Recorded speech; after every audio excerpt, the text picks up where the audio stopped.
Well, hello, good people. Mark Holmes here, of course, and as always, I want to say thank you for watching, commenting, subscribing, and being part of the Joe Boo Sports Report. Without you guys, as well as you ladies, you know that this literally does not work. Rashid, the Hall of Fame game is over. Preseason gets into full effect this week.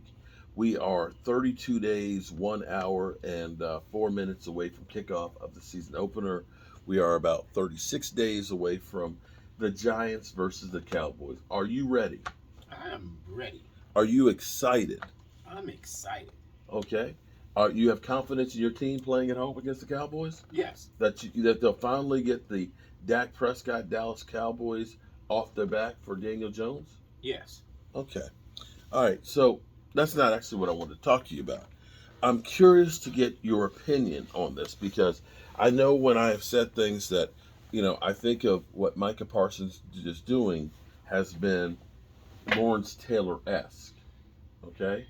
Not that I'm saying that at this moment that Micah Parsons is Lawrence Taylor. We need to see the longevity of a career to put that, before we can make that context. Mm-hmm. I mean, I've saw Bo Jackson, and Bo Jackson to me at one point looked like he was going to be better than any running back in the history of football. Okay. But unfortunately, his hip gave out, and he never really got there. Right. So there's no guarantees that Micah Parsons is going to play at this level. I mean, Aldon Smith, when that dude came out, Aldon Smith was an absolute beast. Yeah. And you looked at that, he was the fastest man to 25 sacks, I think, since Reggie White. And you looked at that and said, that guy could be Lawrence Taylor, but he was nowhere near Lawrence Taylor. So understanding those things. Micah Parsons yesterday, did you hear what he said about Lawrence Taylor? Yeah. So let me read what he said. Micah Parsons saying Lawrence Taylor couldn't cover Saquon Barkley, Dalvin Cook, Chase Edmonds has my head spinning, but I think I can. So you've got that. He also said, I don't want to just make it to the Pro Football Hall of Fame. I want to be known as one of the greatest Hall of Famers of all time. There's categories for everything. There's good, there's great, and there's perfect. I don't want to be just mentioned in the hall.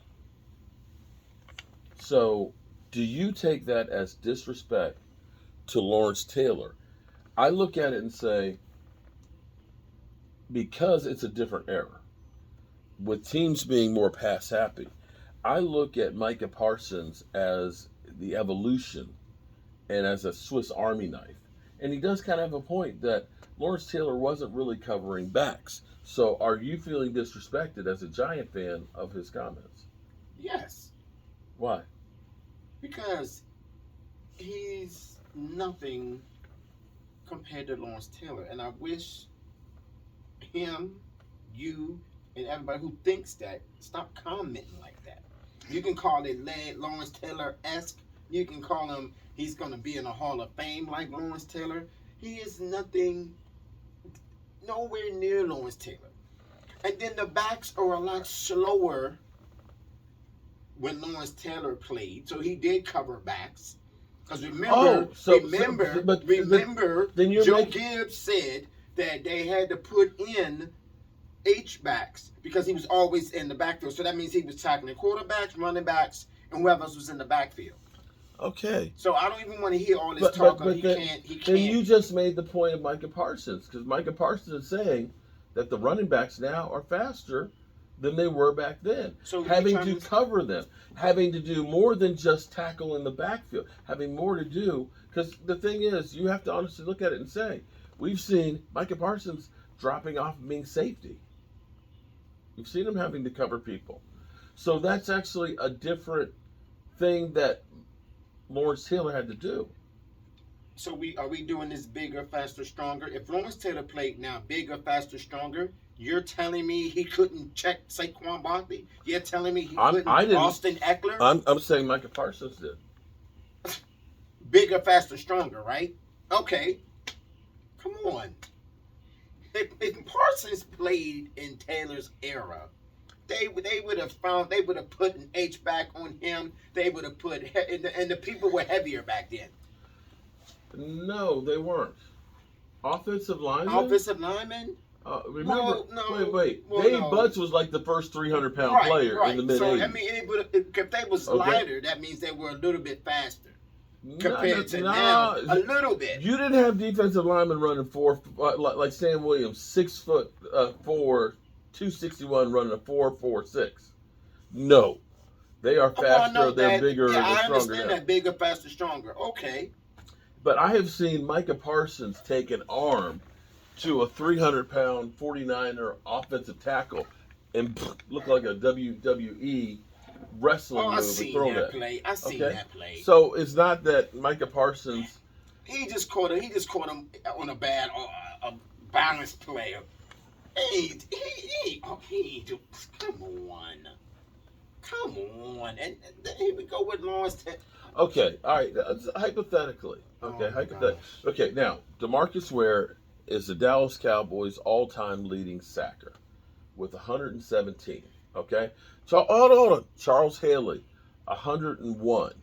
Okay, DeMarcus Ware has 137 in his career. Let's say Micah Parsons plays for another 10 years and he averages out those 12 sacks a year. Just like hypothetical. Because like D Ware had 1 year with like 21, another year with 6. So you're going to have good ones and bad ones, right? Mm-hmm. But let's say he averages out 10 more years in the NFL. And that's, again, you don't know. Right, you don't know. That's 120 sacks right there on top of the 24 that he already has. He could potentially blow out the Dallas Cowboys record of sacks, as well as and being a part-time edge rusher. If he does something like that, would you still say he's nothing like Lawrence Taylor? Okay, how about this? If he ends up being the difference maker that helps elevate the Dallas Cowboys to a Super Bowl, you literally. If he does that, I would give him a little credit. But talk to me when he catches up. I would compare him more to Charles Haley than I would Lawrence Taylor. Mm-hmm. But I don't hear y'all. I don't hear nobody. You don't hear you say because that. As great as Charles is, he's beyond Charles. And he's Haley. got 5 Super Bowls, 6 Super Bowls. Other But Super Bowls again, he has. But again, on 2 teams he did the same thing. Now he was a difference maker. He was the power shift. Thank you. But when he gets to that but level, he went from an elite team to an elite team. Okay. Well, when he gets to that level, then we can make comparisons and do all that. You actually have to look and say Micah Parsons came to a garbage ass defense because he came to a defense that was historically the worst scoring defense. What did he do his first year? 12 sacks and rookie defensive player of the year. If the team was that bad, he's Lawrence Taylor-esque.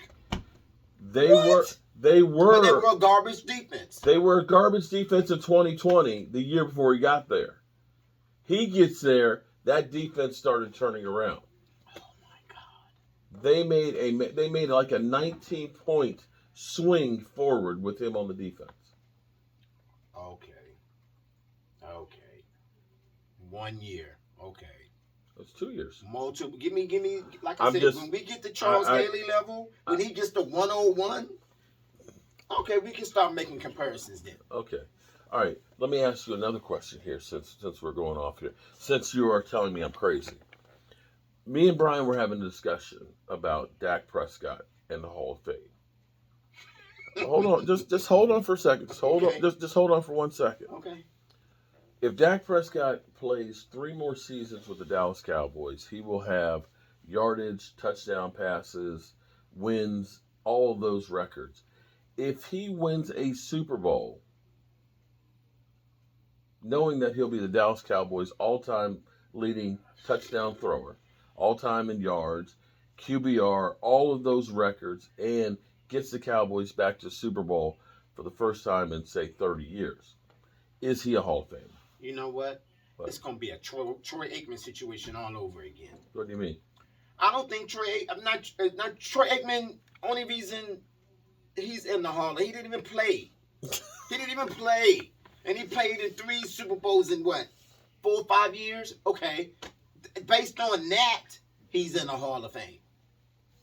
Based on his name, he's in the Hall of Fame. his name was made because of what he did. Hey. But that they'll put Dak Prescott in because that's all they talk about. Dak Prescott, Dak Prescott, Dak Prescott, okay. Dak Prescott. But you say Eli Manning should go in because of those 2 Super Bowls. If Troy Aikman's in there, Eli should be in there. Okay, if you take off those 2 playoff runs, just hypothetically, if you take off those 2 playoff runs, the rest of his career, is that Hall of Fame-esque? I wouldn't. Now, me and Mike had a discussion. He wouldn't be first ballot. If you take those, but he beat Brett Favre in the NFC Championship game, and then the next game. Let me say that again. Looking at the rest of his career, other than those 2 playoff runs, he still would be, to me, in the Hall of Fame. To me, okay. To me, as a Giants fan. To me. Now, everybody else, they might say no. If you talk to the talking heads, they'll probably say no. Eli. I will. Here's where, and you can be mad at me or not. I will say those 2 playoff runs and beating the historic, the Patriots, who were 17-0 in the Super Bowl, was outstanding, above average. It was, great, incredible. They came in, they kicked our ass when we were number 1 seed, and that hurt. But when I look at the rest of his career was kind of average. Okay, there are a lot of players in the Hall of Fame that were average. Okay. All right. I don't understand this hatred for Eli in the Hall of Fame. I'm not giving hatred. Yes, it is. Listen, I got Cowboy fans that say that Dak Prescott's a Hall of Famer. I'm sorry, Dak Prescott's. I'm sorry, Tony Romo. Tony Romo is a Hall of Famer, and I'm like, okay, I can give you to you with Eli because he does have the Super Bowl success. Got 2 Super Bowls. Dak Prescott's got numbers. Tony Romo's got numbers, except in the playoffs. Whoa. So I look at it and say, Tony Romo, sorry. Did Dak and Tony Romo play the same, not the same, but the same wins in playoffs? Far, but Tony Romo played longer currently. So, right. So Dak has a chance to go and do more. And he has to. Listen, unless he wins the Super Bowl, he's not going to the Hall of Fame. I agree with that. Okay, okay, and as much as everybody thinks, so you're just a Dak Prescott lover, and this, that, and the other. No, I'm being realistic, but I look at it and say, the numbers he's put up, and even with the Eagles having the team that they had with all the players they had, it wasn't enough. It just wasn't enough. I mean, it still wasn't enough. The Eagles are horrible. They suck. The Eagles? Yes, everybody in the division sucks. And you can tell Jerry Jones that since he wants to talk about everybody in the division. Do the Eagles suck? I mean, the Giants suck? No. He said everybody. We're going to win. We're going to win the division. We're going to win a couple of playoff games. And we're going to do something that y'all can't do is beat the 49ers in the NFC Championship game and go to the Super Bowl. Mike, I thought he only drank on Fridays. When was the last time your quarterback beat the Dallas Cowboys? When was the last time that Dak Prescott beat the 49ers? I think he did. We did in the regular season. Oh, regular season. But when it counts. Well, okay. When it counts, he's a no-show. But y'all never beat he's got the Kirk Cousins disease. He's no-showing in big-time games. Your quarterback has not beat. When was the last time Daniel Jones beat the Dallas Cowboys? 2016. I said Daniel Jones. Daniel Jones ain't never beat Dak Prescott. That's all y'all got. Remember the last time Daniel Jones beat Dak Prescott? That's all you got. Come up with something else. Come on. I mean, it's true. When was the last time Zeke Elliott got 100 yards on the Giants? Come on. And yet we still win. Come on. All right. Come up with something. Giant fans butthurt about Micah Parsons. Rashid, did I tell you I love you today? No. I love you today. All right. I love you too, Mark. All right. Peace.